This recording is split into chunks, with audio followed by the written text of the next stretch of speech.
नक्की फाडून काढेन आणि श्रेयस समोर खरा चेहरा उभा करीनच। आज देवाला साक्ष ठेवून मी हा पण करते।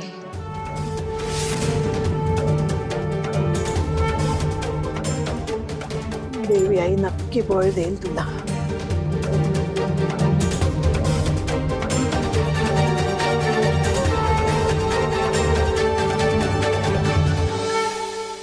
अमृता चल लवकर लवकर हात चालव, त्या कानाकोपऱ्यातून घे गेर। आणि अगं बेडशीट कशी आहे नीट कर बरं, धर तिकडे बेडशीट नीट कर। हा चल। आजी काय चाललंय, हा सगळा काय प्रकार आहे? आज माझ्या अंगात उत्साह संचारलाय। आज माझ्या लाडक्या नात सुनेला घरात राहायची परवानगी मिळाली तिच्या नवऱ्याकडून। खऱ्या अर्थानं तुझा आज गृहप्रवेश झालाय। मग तुझी रूम स्वच्छ नको का करून घ्यायला? अमृता हे बघ, त्या फ्लॉवर पॉट मध्ये फुलं भरून ठेव आणि रूम फ्रेशनर कुठे आहे तो पण मार हा सगळीकडे। आजी आजी मी काय म्हणते, मी बघते सगळं, तुम्ही नका काळजी करू आणि दगदग पण करू नका। जा बरं तुम्ही आराम करा। बर, सगळं तुझ्या मनासारखं करून घे। आता तुझे कष्टाचे दिवस संपलेत आणि सुखाचे दिवस सुरू झाले।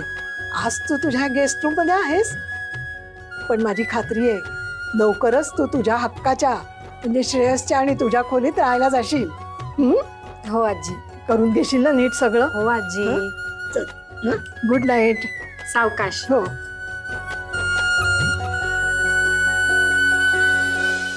अमृता इतक्या टेन्शन मध्ये काय आहेस तू?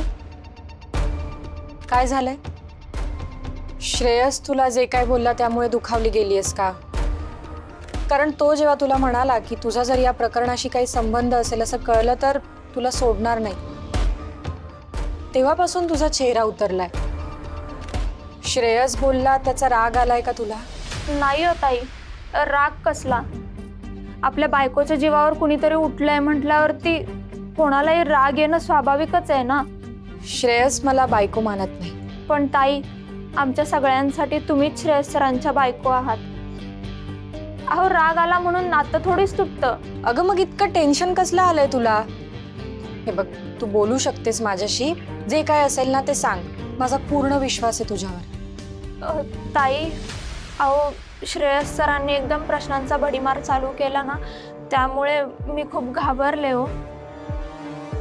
आणि ते मला एक माहिती